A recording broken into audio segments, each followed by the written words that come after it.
Welcome to the Coach's Table Podcast, where coaches come to grow personally and professionally through real-world application and online education. Yo, what is going on, everybody? Man, you know what? I'm going to say no intro today just because the conversation's been great so far, and it's a little later at night, and that's okay. But, hey, guys, I do want to say this one thing. Look, if you enjoy the show, if you get value from the show, if you get entertainment, if you get education from the show, do us a huge favor, okay? Share the show. That's all that we ask. I bring great people on, people that I believe to be the best in the industry to help you, and it would behoove you and help us if you would do us a huge favor, share the show, okay? Whether that's on Instagram, Spotify, YouTube, whatever the case may be, give me a tag on it. I appreciate those of you that do it. For those of you that listen and don't do that, okay, I ask you to share the show. And then leave a review. The review is important, and here's why.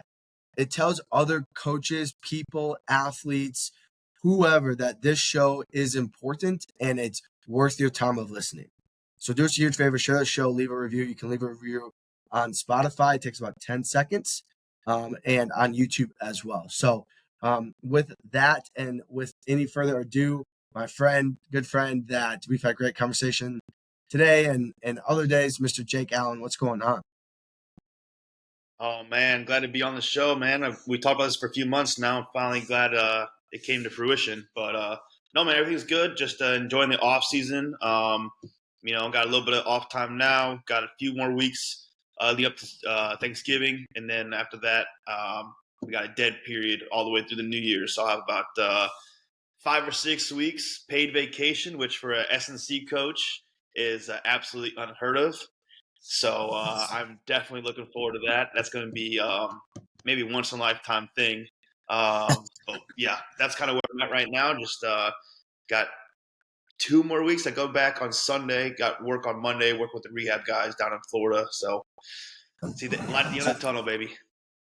Man, it's crazy that first of all, I'm thankful that you're on and that we finally got the schedule, because it's, you know, schedules are, one guy's traveling, one guy's not. You got a game, you're in the off season, you're in the preseason, and then you're doing this, and then it's like, I'm gonna go home. And so it's good to finally get on. I mean, we've chatted for several hours now, and so it makes it easier from a conversation standpoint. But having 5-ish weeks off like that is very unheard of. But I'm excited for you because of the conversations we've had in the past and the stuff that you have going on, which is awesome. And I think more people need to do that. But I think that's going to be fun, especially because it's over the holidays. You know, so many times, like in my sport, like we work over the major holidays, Thanksgiving, Christmas, New Year's. And you're like, man, I just want like 3 days off to go say what's up to my fam and spend this time with them. But you have to remember, like, their downtime and pleasure is the entertainment that we provide. And that's tough at times. No doubt.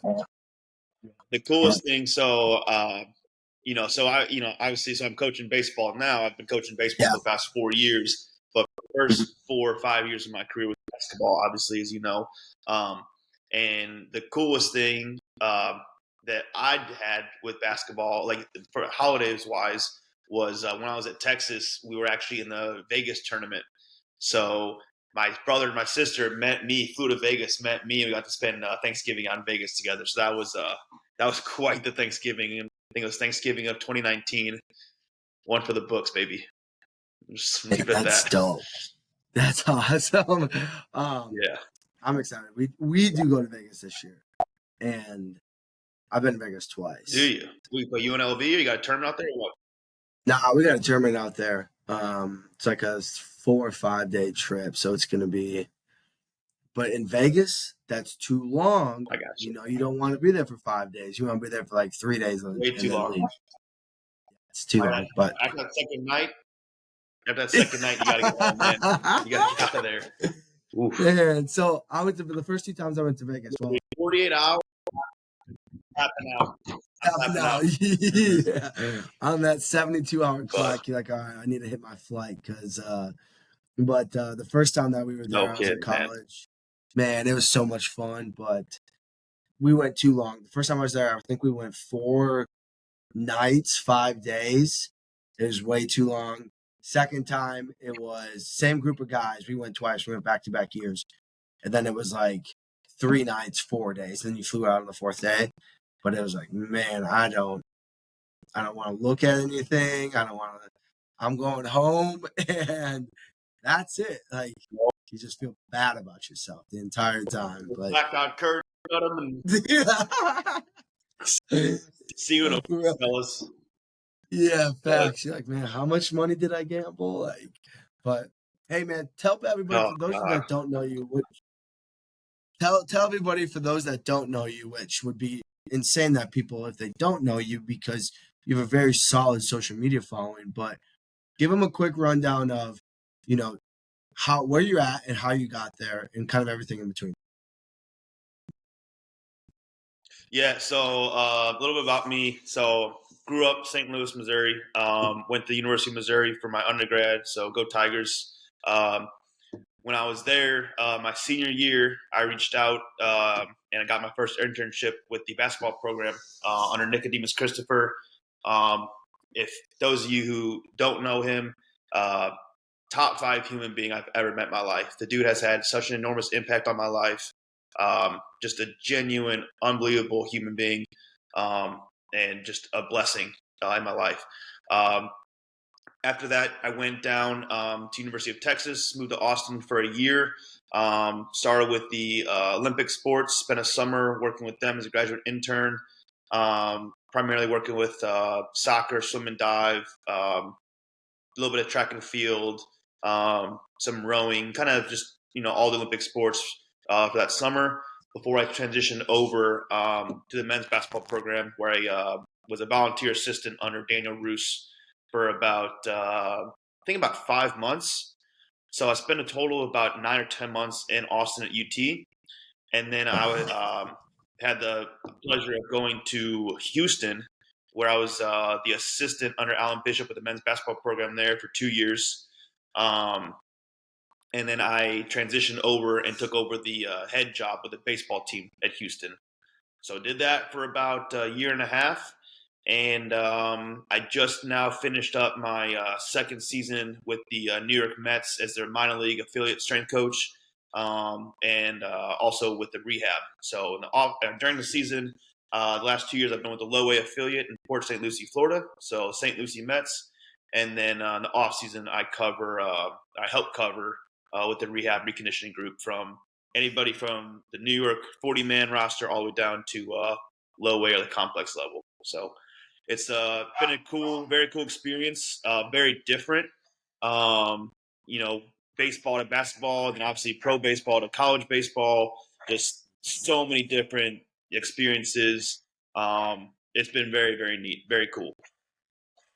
What have you noticed, staying in the baseball world here for a minute, but what have you noticed as major differences from college to pro, whether that's in training, mindset, the athletes from not just the pro ball as in major leaguers, but also the guys at the low A, the guys at the double A, the guys at the triple A. Like, for those that don't know baseball, it's grimy in the lower A's, the double A's, the triple A's. Like, man, your schedule is brutal, your travel is brutal. It's not what people think it is when you're at the big leagues. This episode is sponsored by TeamBuilder. TeamBuilder is the #1 performance platform for strength coaches around the world. Their software provides coaches with an elevated experience when it comes to program development, data tracking, and staying connected with athletes and clients. Coaches also have access to consultations with TeamBuilder's in-house sports scientists to help manage and analyze data. Head to teambuilder.com and sign up with promo code TABLE to start your free 30-day trial. That is TeamBuilder, TeamBuildr.com, and sign up with promo code TABLE to start your free 30-day trial. Coaches, this podcast is sponsored by Samsung Equipment. They have been providing elite strength training equipment and professional weight room solutions since 1976. If you value product quality, great customer service, and a company with integrity, make Samsung Equipment your go-to. Visit them at samsungequipment.com and let them know the Coaches Table podcast gave you a seat at their table. That is Samson Equipment, SAMSON Equipment.com, and let them know the Coaches Table podcast gave you a seat at their table. Yeah, no, it's definitely not lucrative or luxurious lifestyle, minor leagues. It's definitely gotten better. I know that I've heard stories from, some people who've been around for 6, 7, 8, 9 years and longer. And they've told me that, how spoiled we are nowadays. But it's still not, compared to, University of Houston or Texas or Missouri, where I was at before, the nutrition, the facilities, just it doesn't even compare until you get to that, major league level.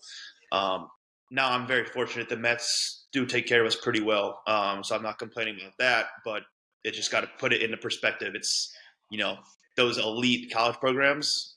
It's very spoiled, rightfully so. Though. But I would say the biggest difference from college baseball to professional baseball, hands down, is going to be the scheduling. College baseball, one, you're playing anywhere from 50 to 60, 70-ish games if you go all the way to Omaha to the World Series, right? Minor league baseball, this year we played 132 games. So we're playing 6 days a week from April all till the middle of September. 6 days a week with Mondays off. So, trying to figure out as a strength coach, performance coach, how do we fit training in and how do I adjust my mindset and my philosophies to basically shift from having 3 to 4 games a week in college over a 3-month span to now, okay, we have 6 days a week of games over a 6-month span. And then, hey, guess what? In the off season, where at college, you have them for fall ball and some guys stick around with you for summer. Well, in professional baseball right now, I got dudes that are in the Dominican Republic, Venezuela, Mexico, Canada, out in Arizona playing winter ball. Like, they're spread all over the place. A lot of them are still playing. So the time that we have, the offseason, truly train them and get the most out of them from our standpoint, they're not even with us. The only time they're with us is when we're playing games. So that's kind of been the biggest thing, biggest adjustment I would say, is figuring out kind of how to make sure that I'm still stressing and still applying stress throughout the season enough to see results and to see those gains, while also keeping in mind that the main thing is baseball, right? And that, I might have a guy who was drafted and signed for $5.5 million. Well, if he goes out and he can't perform at his peak level because he's sore or run down from one weight room, well, now I got the owner, the GM, everybody looking down. Why the hell is so-and-so we paid all this money for? He's going out there complaining about being sore, tired, fatigued every day. And if it's because of the training, now I'm in, some deep shit, some deep water. So it's been kind of that's been the cool thing and fun thing, is to try to not experimenting, but really trying to find that balance of when to push, when to pull back. And I know before we hit record, we're kind of talking about some VBT a little bit, and that's kind of one of the strategies and methodologies that I've implemented at times.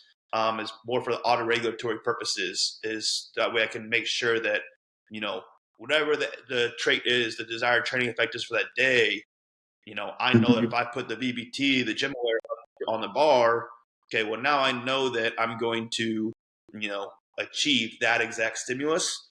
And then I don't know if you happen to see my post a few days ago, but like Bob Alejo, Matt Van Dyke chimed in on it when I was talking about VBT and like the velocity cutoffs. So that's kind of one of the strategies that I use in season a lot too.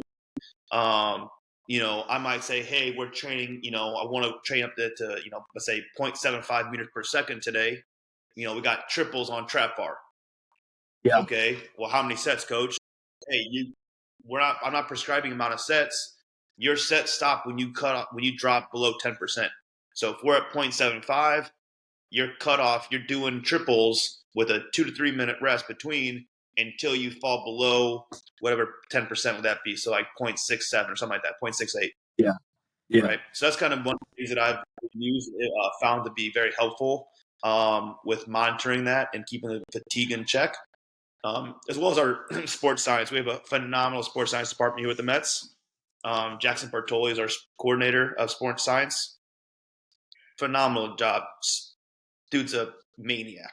I don't think he ever Yeah. sleeps. I think he literally told me he had 3 or 4 hours of sleep a night. He's a freak. Um, but he does a great job. Our sports science department does a great job where every single day they'll send out our GPS reports. Everything's broken down. All of our testing is broken down. We get flags. We get trends for, CMJ impulse trending up, CMJ impulse trending down, grip strength trends, mid thigh pull trends, hamstring iso test trends. So we can kind of then use that to, put in and figure out where a guy's at fatigue wise. I use CMJ a lot as a fatigue monitor in season. So if I see a guy, usually I do it at the beginning of the week. So on Tuesday, come off the Monday off day, I'll have like a CMJ intensification circuit set up in the weight room for our like first thing of the day. And then they'll go through that. Then they'll hop on the sports plates. We'll go through a CMJ test. And then from there, kind of get a gauge of where they're at for that day, come off the off day. And then we'll kind of gauge that individual's week, or at least the next few days, based on that Tuesday test. So just some of the things that I've done that I've kind of learned over the past 2 years to kind of figure out how to make that transition from college to pros. I like the idea of combining, like, both VBT and, force tech numbers, right? In regards to be like, okay, like, are you ready, recovered to train? If so, let's push it. If not, hey, maybe we do a little bit more like recovery modalities. Maybe it's an upper body day. Maybe we just do a quick potentiation day, whatever, right? And I think that's something that y'all could probably get a lot more at the professional level because it's probably a little bit more individualized than per se your time at Houston at the college level where, hey, you might just have a team session and there's 30, 40 guys in there, or maybe you have 2 groups of 20 guys or whatever the case may be. But do you kind of see that a little bit more, or would you still kind of consider that like, hey, we're still going to do that in the college world? Well, so at my level, working with low A guys, the interesting thing is I think it's very relatable. Aside from the game demands, season demands, game wise, the training ages and the actual age, biological age of my athletes is very similar to college. So because I'm dealing with 18, 19, 20, 21-year-olds primarily, I'll get a couple 23, 24-year-old guys like immediately after the draft. But primarily it's that college age range. So I think that because of where they're at developmentally, I typically don't cut a session and say, hey, your CMJ is down, so we're going to do recovery modalities today. Now, what I'll do is if their GPS numbers are super high, if they get flagged for, extremely high workload, if their numbers have been trending down testing wise, whether it's my numbers or our AT's numbers from the sports medicine standpoint, I'll meet with my manager every single day, first thing in the morning when I get into the clubhouse, and then last thing before I leave. After every single game, I sit down, talk about the schedule, talk about anybody who had a high workload during the game, and I'll usually let the manager and the position coaches know, and I'll try and manipulate their overall early workload. So that's the thing too, for those of you who aren't super familiar with professional baseball, not only are you playing 6 days out of the week, but you practice damn near every single day leading up to the game. So it's insane. So the good thing this year, we implemented green, yellow, red days, just color coded with the overall intensity and volume of work.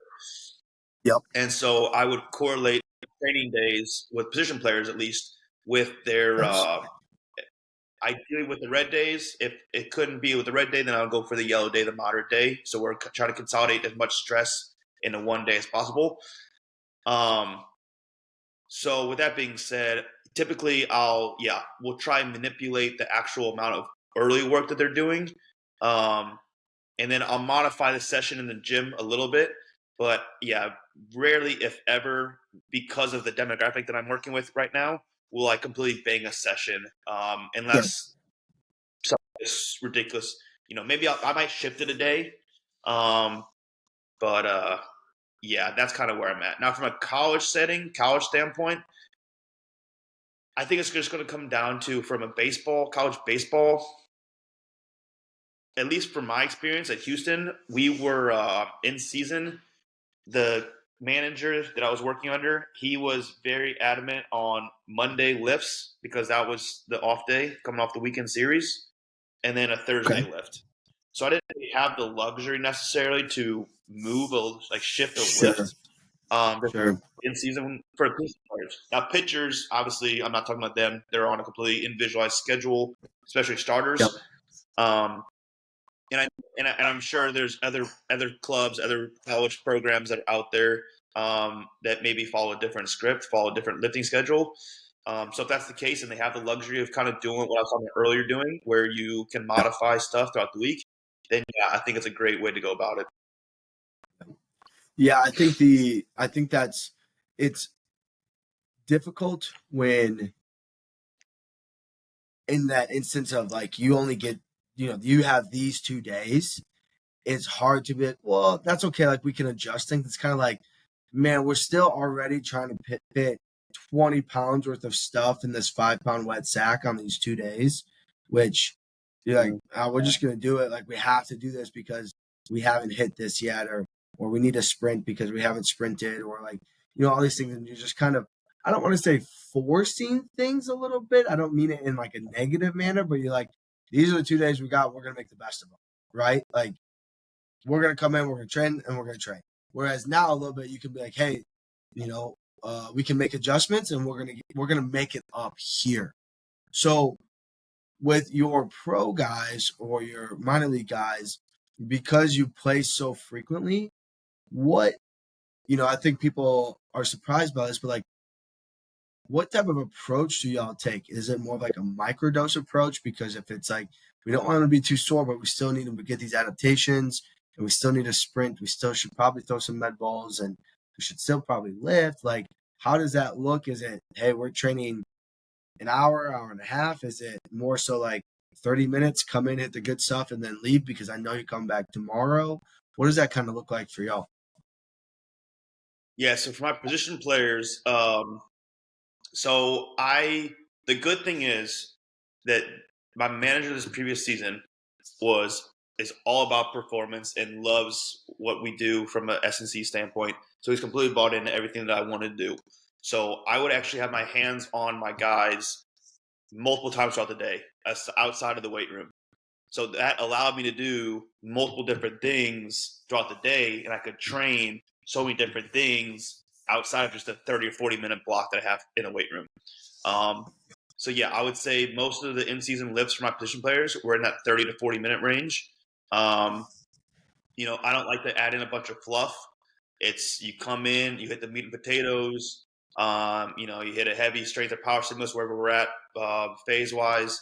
Hit some unilateral work, some anti-rotation, some posterior chain work, and then you get out. Um, but I was afforded that luxury because of the fact that before they go to the cages, I would set up in the bullpen area, which is right outside our batting cages, I just call it a hitter's prep. So we'd have some, aqua bag, aqua ball, med ball stuff, and it would almost be like a circuit style. Well, that's where we get our quote unquote power work in. Um, Sure. Do basically some stuff that's going to mimic their swings that they're about to go do in a cage, Right. or just some general power output, whether it's med ball slams, some, um, a broad jumps or basic stuff that I want to do, power based movements that I don't want to not waste my time in the weight room, but I want to dedicate my time in the weight room to more traditional weights, and I'm Sure. going to find other ways throughout the day to do that. So I would do a hitter's prep before they would go to the cages. we would do a gym session, and we'd have an on-field session, minimum of twice a week. Ideally, it'd be 3 times a week, where we would do 1 day of change direction, 1 day of 1 day of change direction agility, 1 day of linear high-speed running, 1 day of linear acceleration work. And so because I was able to do that, because we have so much time, I'm able to split those up. And I basically had 3 sessions. On some days, I would have 3 sessions over a course of a 3 hour, 4 hour time span with them. And then we have the pregame stretch as well, to where I can then microdose some more high-speed running movements and stuff like that as well. So sometimes I would get the guys actually 4 times out of the day, where I could do stuff just not including the weight room. That's awesome, man. That I think is such a great approach to it, right? Like, because everybody thinks like, I need to have this hour block. Like, if we don't get an hour, we're in trouble. And it's like, not really, because a lot of teams, if you do team training, let's be real, at about that 40-minute mark, anyways, they kind of lose focus. And you're kind of like, man, like, I know we got 15 minutes left, but like, come on, let's stay, focused. And it's like, if they naturally are losing focus at that time, why don't we just kill it there? Hey, you know what? Let's come in, hit 40 hard minutes, 35 hard minutes, and dip. And then let's get on court. Let's do a little bit of extended warm up. I just need 3, 4, 5 hard sprints at this level. Let's do some broad jumps. Let's do some vertical. All right, bet I'm solid, especially from an in-season standpoint. Now, off-season, I think you can make an argument a little bit more for that. But, like, in-season, it's like, keep the main thing the main thing. Yep.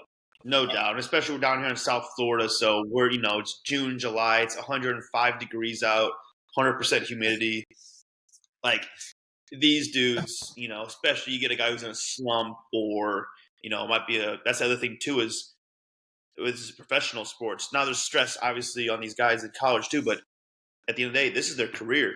We have guys who might be free agents or drafts rolling around. They're feeling the pressure because they're in low A.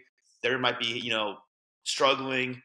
Well, last thing they want to do is come in, spend an hour in the weight room, then go have to perform that night when they're already stressing. So they don't want to go in, and they don't necessarily want to put an hour's worth of time into something that they might think that isn't going to necessarily benefit them that night, when this night might make or break their entire career. So that's kind of it's a very different, I think, psychological battle as well with some of these guys, because of the fact that this is literally their livelihood. Whereas in college, there's a transfer portal, and you're on scholarship, so you're gonna have, if you're a freshman, you have more leeway. There's dudes who, I mean, it sucks to say it, but we just get guys. The Mets just released guys yesterday or 2 days ago that were drafted 4 months ago, and it's just reality. It's a business, so there's a lot of different battles that we have to deal with. As you know, we wear many different hats outside of just being strength coaches. We're big brothers, mentors, psychologists, friends at times, and it's a whole nother level that I was not expecting. When you get to the professional sports, that was a big shock to me. One of our other coaches this year, who came from the college ranks, this was his first year in professional sports, he made a comment where he just said he was not expecting to see as many professional athletes crying after their performances as he did this year. And it's just because of the amount of stress that these guys have on them. A lot of these kids, especially like the foreign, the Latin American guys, right?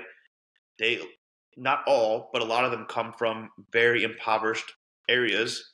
And they're not a lot, again, not trying to make a general blanket statement, but a lot of them are not very educated.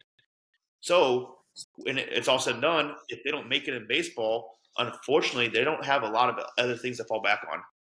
So I've seen some breakdowns, some very, very big emotional breakdowns solely based on, one poor performance. And it's a lot of times it lingers and carries for a long time. And so to have to, be able to understand that and have some, emotional connection with these guys when they come in the next day to train. If it's a pitcher, I'd try to either get them in that night or the next day.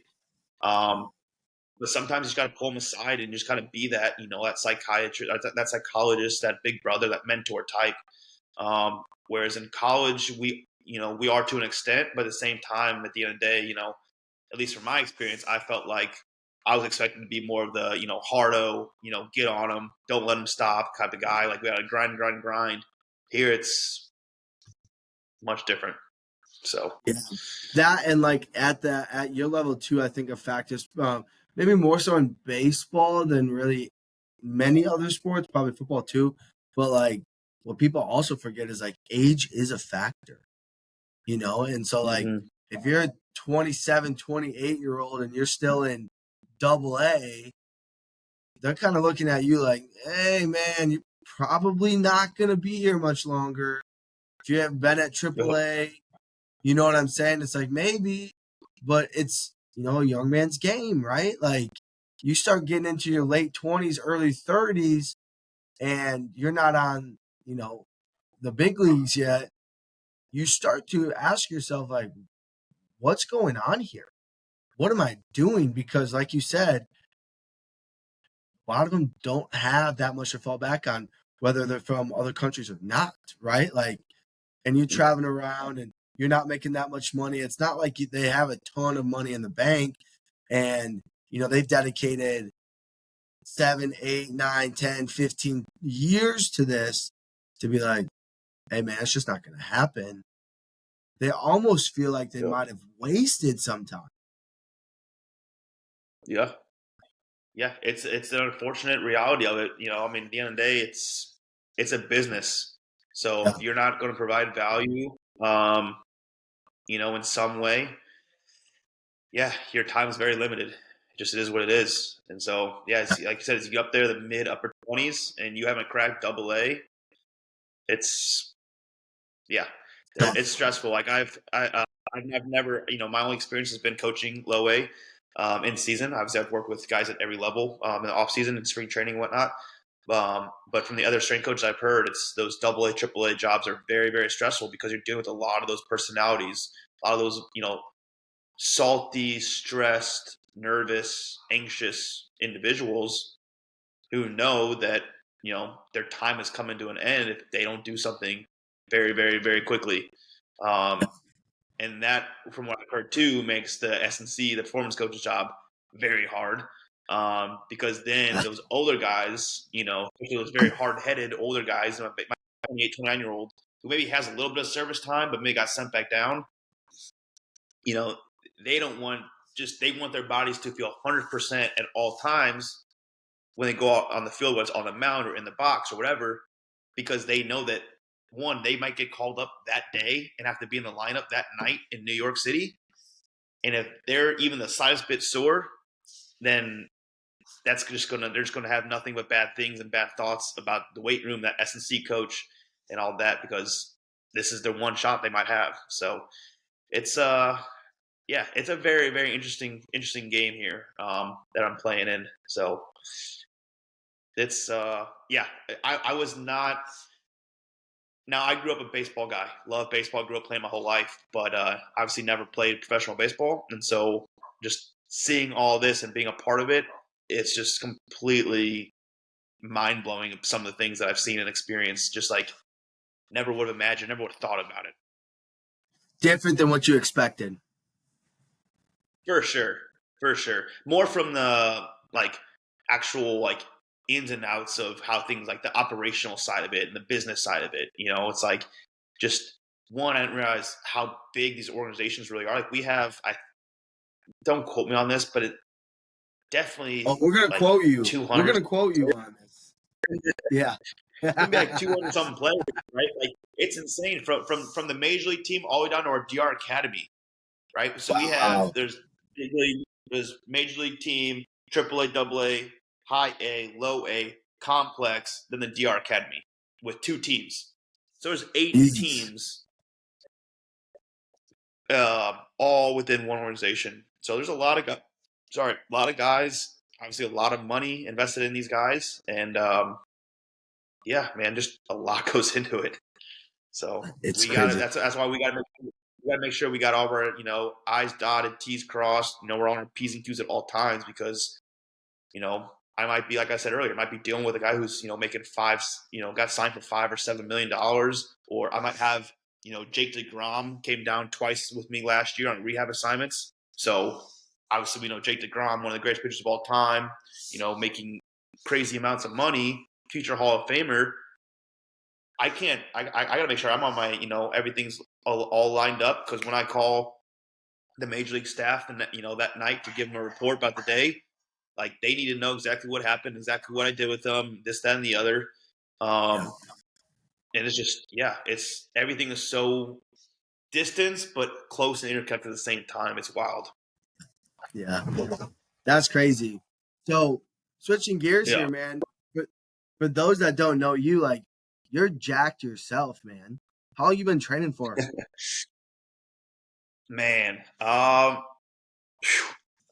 so I'm 29 right now, turning 30, which is crazy here in a few months. I started really getting into it. So yeah, man. So my dad has always been a fitness freak. So when I was younger, I remember being 3, 4 years old, and my dad's works in like finance. So he would always get up early before like the stock market and everything. He would work out in our basement in our my old house I grew up in. So I remember being a little kid, crawling down the stairs, and I would sit at the stairs, and through the slits of the stair, like the rails. Yeah. I remember like watching my dad work out at like 36 in the morning when I was, that was like one of my first memories. So I always grew up around it, always saw it from a young age. And then when I got to middle school, it was actually fifth grade. Sorry, I got to fifth grade, and my dad was not happy with my mile time in PE class, so he made me start working out. You in trouble? So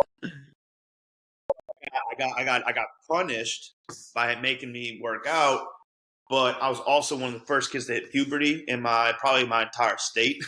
So I was one of like the biggest dudes. So I started lifting weights. I started loving it because I was good at it. Right. I started seeing, almost instant results because I did it right when I was hitting puberty. I started wrestling. My wrestling coach in middle school would have us go to the gym a couple times a week. And then I really started getting into it because I got a few injuries. So I had pars fracture, L4, L5 stress fracture in my low back. That was kind of my first significant injury. Once I got through that, and I was in seventh grade, had to wear a back brace for about 3 months. Got out of the back brace, started doing physical therapy. Yeah, started doing physical therapy. But the thing was, my first question I asked my doctor when he told me I couldn't do any activity, I was pissed because I already started seeing results and gains from the weight room. And I was like, yo, you tell me I can't work out? I was like, I've been working out for the past 6 months. Now you tell me I can't for 3 months? I was like, can I at least like do curls? And he was like, yeah, you can do curls. So I would just be in my back brace, sitting in my chair in my basement, just doing curls and tricep dips for like 3 months. Cool. So your arms then I just started doing physical therapy. therapy. Right. Yeah. So I started doing PT when I got healthy, when my back brace came off. And then I started seeing that's when I kind of fell in love with what the human body's capable of, and seeing how I went from being basically immobilized with a broken back for 3 months to being healthy and now bigger and stronger than I was before and healthier than I was before. So I always kind of wanted to be a baseball coach growing up. That was always my aspirations, like as a little kid. And then I started being like, wow, maybe I want to do a physical therapy. Like, that's kind of cool, because I was seeing it, I was in it, seeing how it worked. And then I was actually at the College World Series in Omaha for my travel ball team. We were in a tournament there one summer, seventh grade going to eighth grade summer. And I remember being behind the first base dugout with my buddy and my coach, who was his dad. And it was LSU versus North Carolina. I'll never forget the two teams. I can picture it. I see a guy on the field with a whistle, blowing the whistle, stretching guys out, having guys do sprints and different drills. And I look over to my coach, who he played pro ball. I was like, hey, Coach Larson. I was like, who's that guy with the whistle? He's like, oh, that's the strength coach. And I'm like, the what? And he explained to me what he does. And I was like, damn, that's what I want to do. That's what I want to be. And so literally since going into eighth grade, I knew I wanted to be an S&C coach. No way. Dreams do come true, man. And people thought I was crazy. My dad It was a whole big thing going to college. He thought, oh, you're going to college, be a personal trainer, blah, blah. I was like, no, I'm not. You don't get it. Whole big deal back home and all. Yeah. Yeah, man. So that was a big deal. But yeah, man, obviously it worked out. I'm where I'm at now and have no regrets about any of it. So That's freaking sick. Dude, it's so funny when like you tell people you're like, oh, like I'm a strength coach, and like, oh, you're a trainer, and you're like, no, I'm not. bro, the worst is the worst is my don't say girlfriend. that. Bro, the worst, my girlfriend when I first started dating her back, beginning of this year, she would tell people, oh yeah, he's the conditioning coach. I said, the fuck did you just call me? Conditioning coach? No, you seen me? I said my conditioning is like a set of 6 on a back squat. I was like, Yeah, I'm a coach. strength coach first. Yeah. Strength coach first. But I'd rather be called. I don't know if I'd rather be called personal trainer or conditioning coach. I don't know. They're both pretty bad. Man. I just am like, yo, just call me a performance coach, and they're like, well, what type of performance? And it's like, literally, honestly, like almost all of it, like psychological, talk about that, nutritional, talk about that, like skill, maybe not so much, but I start to blend there a little bit, because like you try to explain to people like what a strength coach is, and it's like they just can't comprehend it, and they're like, so what do you do? And it's just like, okay, so like it's so much more than just lifting weights, right? And it's like, oh, so you're a trainer. I'm like, no, mother effer, I'm not a trainer. Don't call me that. I'm like, that's so low level. Like, there's no education in that. But some people like it. I'm like, man, y'all are crazy. No, I'm an ACPT. I got my ACE certification. Yeah, but we were just talking. So, as you know, I just had a friend over. We were in the gym, and like we weren't trying to make fun of this guy. Okay, we were watching this dude. He was a legit personal trainer, right? And both of us, obviously, in this line of work, and we're watching him. We're on the treadmill walking, right, and we're just kind of BSing with each other and stuff. And you could tell that this was, this client's first session, which is totally fine.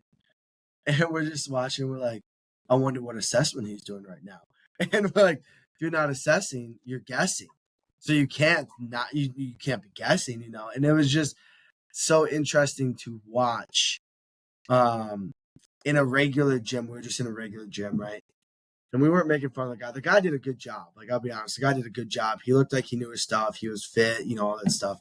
But we were just kind of talking like, man, I could never go back to that world. I could never go back to Gen Pop. I could because it's a struggle. I'm like, man, and everybody in the gym knows that you're doing that. And it was just like, man, we were just sitting there kind of reminiscing on it. But the guy did a good job. I'll give it to him. The guy did a good job. But we were just like, bro, I can't do that no more. Hey, bro, give me 30 seconds. I got to go to my computer charge real quick. My computer's going to die. No worries. You're good. I was going to say, let me ask you a couple questions. So you tell me, so what's been the biggest kind of transition? Because you were out of college for a little while, weren't you? So I was never out of college. I just got to the college game late. Yeah. Oh, okay. Yeah. That's what it was. Okay. Mm-hmm. I thought you were out, left, and came. Okay. So no, so I was military, active duty, graduate school, college, and then I just was late to college. I got you. Okay. I thought you went private for a little while. For some reason, I don't know why I was thinking that. And then came back. But okay. Yeah. So do you think I did do private. I did do private prior to going to graduate school though. Like I was when I was in Georgia, when I was at Fort Benning. Yeah, I did private training. I kind of fell into that. I was very fortunate where I was at. It was like sports performance facility where we trained like high level, high school, college, and they had pro athletes there.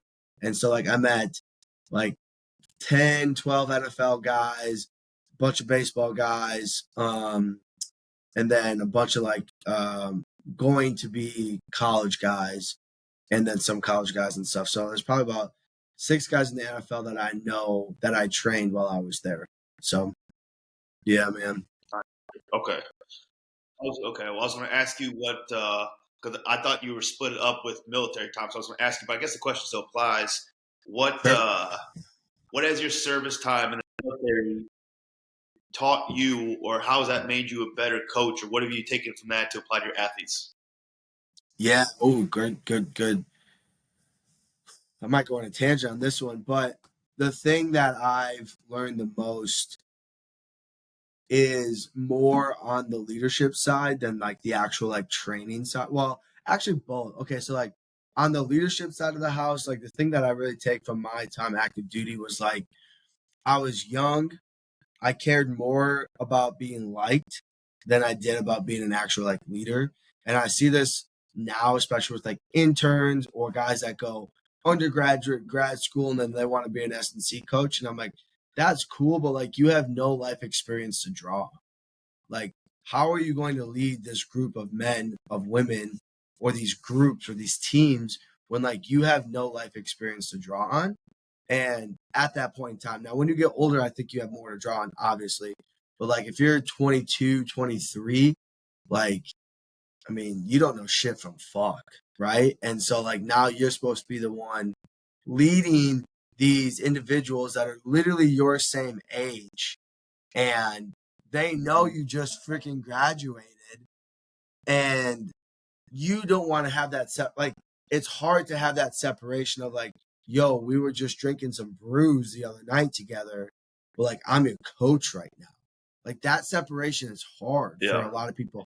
And that separation for me was hard when I was a young leader, young platoon leader in the military, because I was more concerned with my, we call them Joes, but like more concerned with my Joes liking me than I was with like actually wanting to become a leader and having that separation of like, I don't care if you like me. Like, I care that we get the job done. And now I'm on that latter stage of like, I don't particularly care if you like me or if you know, fuck with me or whatever. I care that we get the job done and we do it at a high level. And that to me, it was kind of like my biggest transition from being a young buck to like having life experience to draw on and actually like learning to take responsibility and lead. Rather than just the easy cop out, like it's the athletes, right? Like, no, it's not. Like, you need to lead these people. And so that was something for sure that I really draw into. From a training standpoint, obviously for the military, I think we do a ton of like junk volume or just like, you know, the thing that I love, I was in the best shape of my life when I was active duty because I was training twice a day, right? Like we'd have PT in the morning. This is a thing that's different now. Because like as coaches, I feel like we're now more concerned at times about ensuring our athletes are trained and our personal health goes down the dumpster, right? And that's something that I think I struggle with much like everybody else. Or like when you come home from work, it's like you don't want to go train because you spend all day in a gym, right? Whereas like when I was active duty for the military, dude, every morning we had a PT formation. We did PT. And was it the most periodized? Was it the most like intellectual training? No, it was like, we're doing a 5-mile run and then we're going to do 150 push-ups. And then we're going to do, 150 kettlebell swings and then, 150 burpees because the military like loves CrossFit stuff. Right. And then it's like, okay, cool. Like now it's 7 o'clock and, you've done that stuff, more like muscle endurance, all that stuff. Right. Then you don't have to be to work till like 9:30, which is amazing. So like you go home and make breakfast and have a good breakfast and coffee and do all those things that you need to do. And then like you would get done, I don't know, it depends on the day, but like 5 o'clock or so. It depends on like your unit, time of the year, all that stuff. But then like you'd go straight to the gym afterward. Because in the military, like being in good physical fitness is a sign of leadership in the military. Like that's respected. And it's expected that you're in good shape. Like when I first go to a unit, like the first thing you do is like you take a PT test. And that PT test puts you on the hierarchy. Either you do really well and people put you in positions of leadership right away, or you don't. And then you have to wait your turn. Now, does good physical fitness always mean good leaders? No, of course not, right? But that's kind of a measuring tool, a measuring stick that we utilize just right away, right? And then you'd go to the gym after work. Well, then when you go to the gym after work, who are you with? Probably 2 or the 3 dudes from your unit because you all work out together. And then you get home by like 7:30 and you cook dinner, you watch a movie, you go to bed, you rinse and you repeat. Like I was in the best freaking, I'll send you pictures. I was literally in the best shape of my life. Strongest, ran the best times. And I'm not even like a runner like that, but like I was shredded, I was lean, I was strong, I felt great. So I kind of carried that stuff with me. So when athletes are like, "Oh, we train a lot," it's like, no, you don't. You literally train for 1 hour, you know, maybe 3 times a week. Yeah. It's like we did an hour and a half at 5 in the morning, and then we'd come back and we'd eat seconds for an hour and a half in the afternoon. Now I completely understand that they have sport practice that is tiring and everything from that standpoint. So I understand that, right?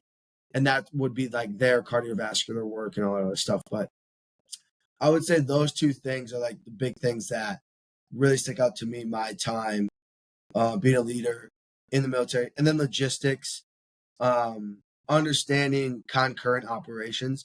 I think we fail miserably at times in S&C to understand concurrent missions, operations, games, travel. Like one thing I've experienced is like we suck at planning. And I don't mean S&C coaches. I mean like, hey, what are we wearing for this game? What are we wearing for this road trip? Because it's like people just don't want to make decisions. And it's like no decision is a bad decision, right? Like the worst decision is to not make a decision. So let's just figure it out and like plan ahead. And maybe that's just like my experience so far. But some places I've been, they just absolutely flat out sucked at it. And I'm just like, we're flying by the seat of our pants here, right? Like, I remember some coaches I saying think that. I was actually I was talking to my brother yesterday. My brother's in like finance and sales and stuff like that, so completely different, scope of business. But I was talking to him the other day, yesterday actually, just about like organization and basically exactly what you're saying. Just like I would just have been amazed in my 7, 8 years coaching at all these different universities and professional organization now. Like just the amount of unknown and uncertainty I feel like from a day to day, right? You'd think that everything would be like, you think that everything would be so scripted out for like an entire year, but I was like, I go into work sometimes and now, I mean, I know the schedule for the day, but it's just like, there's just so many unknowns. And I think from like people who aren't S&Cs watching this or aren't in sports, if they would watch this and hear this, they'd have no idea what we're talking about. I guarantee that vague sentence right there, I think we can all relate to an idea of what I mean. Like, you have a schedule, yes, you have a plan for the day, but there's still so much unknown going into every single day. So much. That's why I think like a director of operations position is so important that it almost at times gets overlooked. Yeah, it's so crucial. And when you have a really good DFO, DOBO, director of ops, whatever you want to call them, I think when they're really good, they're underappreciated because it relieves so much stress off everybody else. But when they're really bad, you're like pulling your hair out to get these, I'm going to call them minor details ironed out. But like you're pulling your hair out because it's like, it's never just one. It's never just one minor detail. It's multiple minor details that add up to be a major headache. Yes. Yeah. Like I think those positions are so crucial. And if somebody like when those people can do it really well at a high level and they understand time and distance analysis and they understand, hey, we're planning, like I'll give you an example. like they're doing concurrent. We call it in the military future FUOps and CUOps, so future operations and current operations, right? Like they have to have the ability to plan futuristically and say what's coming up for this month or this next month and what do we need to put in place, because as you know, like if you're ordering things, food, apparel, hotels, like that stuff needs to be done not just a week in advance. Like it needs to be several months in advance and all that stuff. But it's like understanding how do we plan 2, 3, 4, 5 months out while simultaneously ensuring that today, this week goes as according to what we planned 5 months ago and the changes that occur in that. And here's what the coaches need to know. And here's what the players need to know. And here's a schedule. And does it look right? Does it read right? Is it easy to read? Do they know where they need to be, when they need to be there? Like that type of stuff is so important and it keeps things afloat that when you have them, appreciate them, pay them well. And if you don't have them, get one, because like it makes your life that much easier. And we notice this in the military. Like we always say, like nothing moves until logistics gets there. Because like if you don't have ammo, like when I was in a tank, like if we don't have ammo, we're screwed.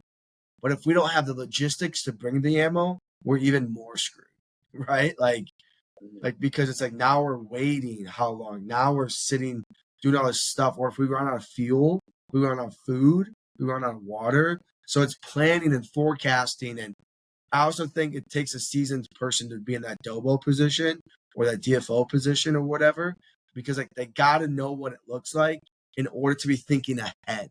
We are so reactive in S&C in college. We are never proactive. And I think it's not hard because it's like we know our schedule. So like, why are we not more proactive in thinking and planning and double, triple checking? Did we call this? Like, and I know that's not my lane, but like I do this, like I've done it, for the military, right? So it's similar, but it's different, right? But I think that that position is just so important. I really do. For sure. But yeah, I think it's like you said, underappreciated, undervalued until you experienced a not so organized one. You realize, at least I know from my experience, I was taking on way more responsibilities and way more hats that we mentioned earlier. Yeah, I expect to be, to have a hat on for nutrition and be a psychologist, a mentor, and a brother, and all that, those hats. But when it comes to having to make up some hotel reservations or worrying about, charity events and fundraisers because that somehow slipped through the cracks, it really makes you appreciate, okay, the team or the organization that you were with prior or after, where that was already taken care of by the person whose job it was. Well, and it frees that makes your job a lot more stressful than what we already know it to be, which is already very stressful. Right. Well, and what it does is it frees the coaches up to coach, right? Like, unfortunately, at smaller school, like, okay, so like when you have like a social media guy that like his job is to do social media, right? Or like he manages all the accounts, and then you have the videographer and the photographer, right? And then you have the nutritionist, and then like each like to me, the more that we recognize that, hey, that is your skill set and you're great at that, so please excel at that. Like, I don't want to have to do that, right? Like, please do that for me. Okay, great. You're great. Let's keep you. Let's pay you, right? Same thing, like operations. That takes so much stress off of typically like the first assistant, or the associate head or whoever, because they're typically the ones that are doing all that planning and all that stuff. But it's like that frees them up so much more to do other coaching things that they need to do, right? Or just run it by them and they're like, that looks great, let's run that. Whereas it's like now you realize, hey, that person is really important. We like them. Let's keep them. Let's pay them. It just like frees everybody else up to do the job that they're paid to do, not all the other stuff that has to happen. You think right? You think that would click with everybody? Hey, how about you do the job you're getting paid to do, so I can do the job I'm getting paid to do, and Kendrick can. But instead, somehow people seem to slack off. They don't see any repercussions, but obviously we're not going to let it fall through the cracks because at the end of the day, if we don't have a fucking food order that was supposed to be placed 3 weeks ago, well, now the guys are going to eat post game, and who's the coach going to come yelling at? You or I, because we're going to be right there in the locker room after the game with no food. So Yeah, exactly, right? yeah, And so it's I just really think like that. I think the more we can get people to be, I don't want to use the word specialized, but like focused in their area. So if you're operations, be operations. If you're, you know, the social media guy, do that super well. If you're the videographer, the photographer, do that super well. And like we just allow them to do their jobs, right? Like if you're the S&C guy, do it really well. If you're the coach, do it really well, right? If you're the statistician, do it really well. It sounds so simple, and I know it's a financial thing, and I understand that. But it's like as these staffs, I think this get bigger and bigger and bigger, you realize like there is a need for that position. Let's ensure we always have that position, right? Like I kind of relate it to like, you ever bought a car with a heated steering wheel? I mean, you probably have it because you're in South Florida, right? But no, like, but I've driven one. yeah, Unfortunately, I don't know how much they're paying you at Jay. The Mets aren't paying me well enough to go buy a car with heat steering wheel yet.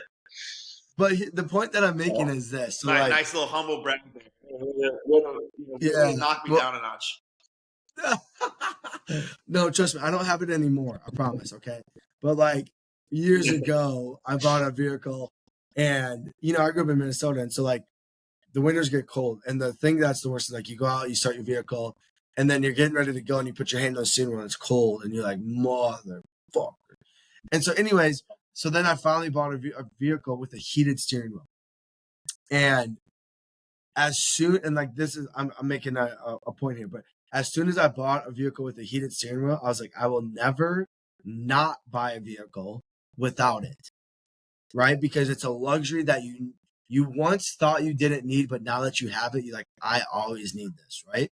Same concept with, hey, once you get a really good operations individual in there, or somebody that does the social media that takes the stress off, you're always going to be like, let's ensure we always have that person or these people doing those jobs because it makes life easier across the board. Now, right now, I don't have a car with a heated steering wheel. I have a really rundown car. And yeah, but does that kind of make sense? You know what I'm saying? It's like that's important now. Yeah, no, Let's keep it. 100% makes sense.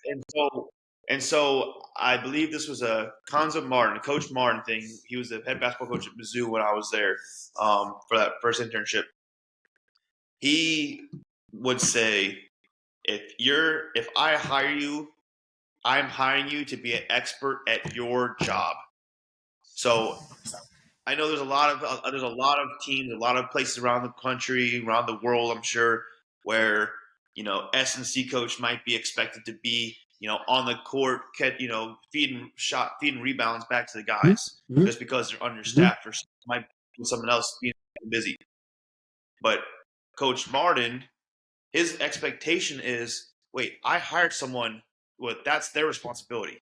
So if he sees an S&C coach out there, I'm not saying like S&C coaches were never like asked to help or do anything, but the expectation was for them to never have to, because someone else was hired to do exactly that. The S&C coach should never have to, go out and book a hotel room for 3 players that somehow didn't have a hotel room when we got to town. That should never happen because Coach Martin hired someone to do that. If that person failed at their job, well, guess what? They're getting a call and they have to fix the solution, right? They're held responsible, and I think that's what I've been. But like mentioned earlier, I have experience. I'm sure you have too, and I'm sure a lot of people listening to this podcast have been at places where something like that happens, where a meal didn't get ordered. Maybe as an S&C at that place, where they're not in charge of nutrition, And well, guess what? Now it falls on them. So Well, it's just that and like somehow everything. It always falls in our lap. It always ends up being our problem too because we don't have enough to do. We're always the least busy staff members, apparently. yeah. And then I think to a certain extent, like Somehow. I completely, I, I completely love helping and doing more than what's required. But I think at times we'll bring it upon ourselves. We'll be like, that's effed up one time. I'm gonna ensure it's never effed up again, which I completely appreciate. But then on the same hand, we'll be like, oh my gosh, I do way too much and I'm underpaid for all of it. And it's like, well, okay, like you're kind of talking out both sides there a little bit, right? And so Yeah. I understand both aspects. I really, really do. And so it's a balance of like, okay, like I'm here to add value, and if this is what is adding value, like when I first got here, and I'm just being very honest, my value add to the basketball staff was me holding a towel, and when players fell, I was wiping the floor up because like we don't have like mops. So I'd like run over, get down on the floor, clean up their sweat because we don't want guys slipping, you know? And like that's how I added value right away. And I didn't like complain. I didn't tell anybody like I'm doing this. It was just like cool, like here we go. Like no job is too big. Now I don't do that anymore, or at least it's not my primary one, right? I will still do it. I don't have an issue doing it. Like, hey, cool, like let's grab a towel, clean it up real quick. All right, let's roll, right? But that was even though I was hired, I was paid, and we had volunteer coaches that were doing that, right? That was me being like, I'm adding value right away, whether it was a large amount or not. But I'm like, I got to develop the trust with these guys, the coaches, and all this other stuff.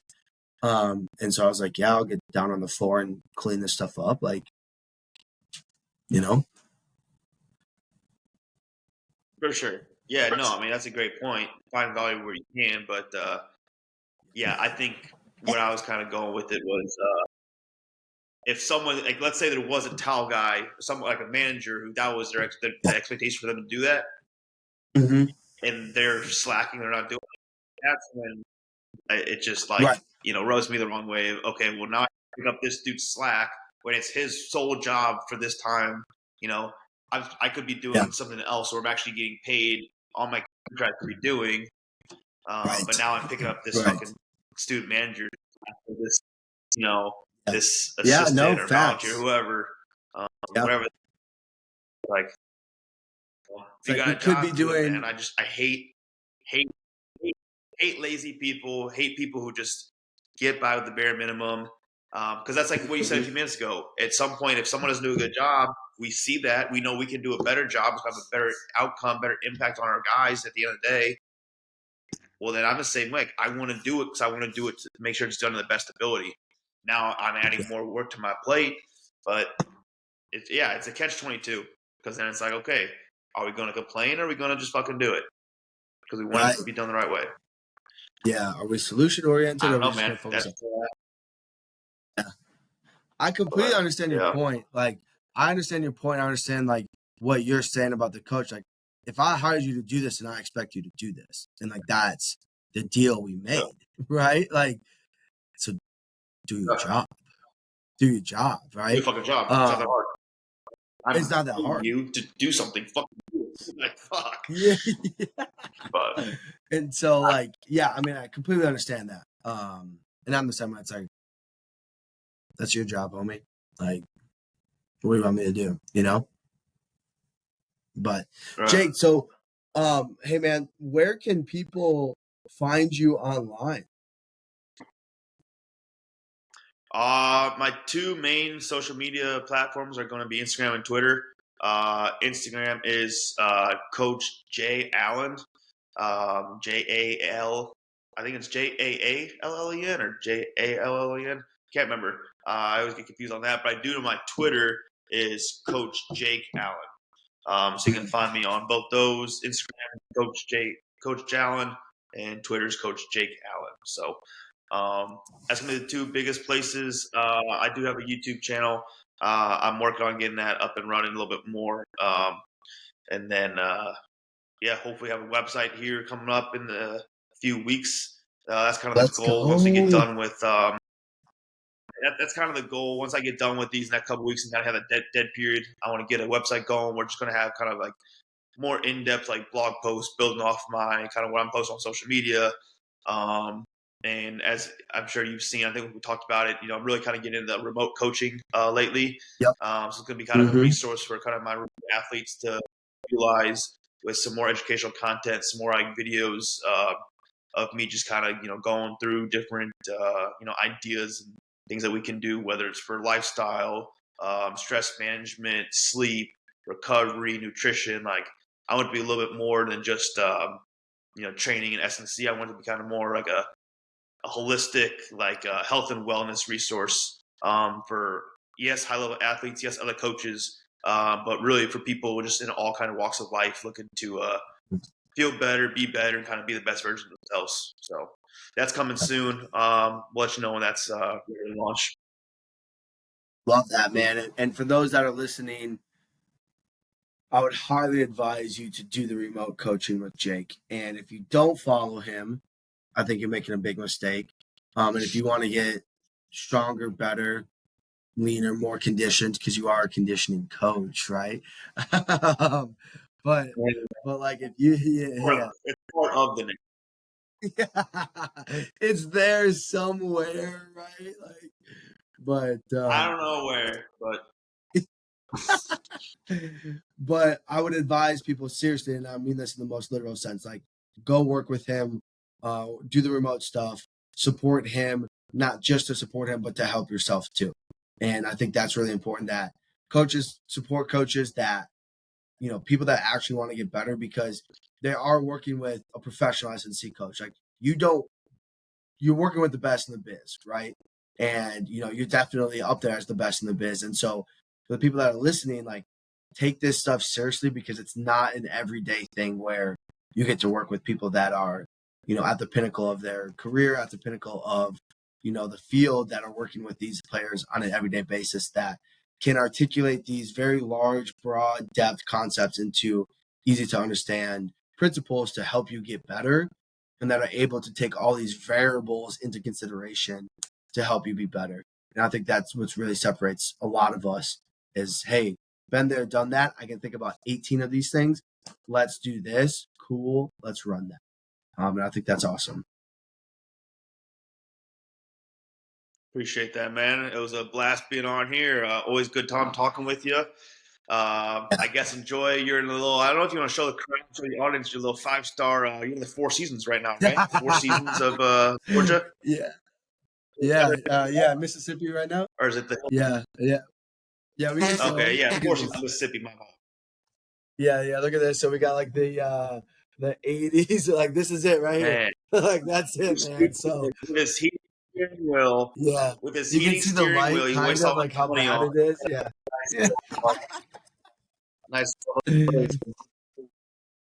It's for those of you that don't really know and understand this, the military does a great job of really giving us the highest level of care, and they really put us in these 5-star, $15 a night hotels that got everything you could imagine, and definitely not in a 100-year-old building by no means. So, brick wall everywhere and everything. So it's amazing. Yeah, way better than what any professional sports could provide. So, but of course. Yeah. Well, Jake, appreciate you, man. Appreciate you coming on. Look forward to more conversations with you in the future, and excited for what you have coming out to help the people, man. No doubt, man. I appreciate that. And we'll stay in touch. Talk with you soon. Appreciate it. Absolutely, guys. Hey, look, do us a huge favor, share the show, okay? If you got value out of this, like, man, you know what? Man, I agree with that. Man, I have the same problem. Oh, man, that's a good idea. Do us a huge favor, share the show, okay? That's the only way the show grows.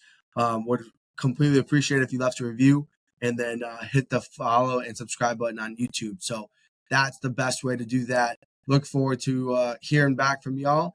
And Jake, man, we'll catch you on the next one.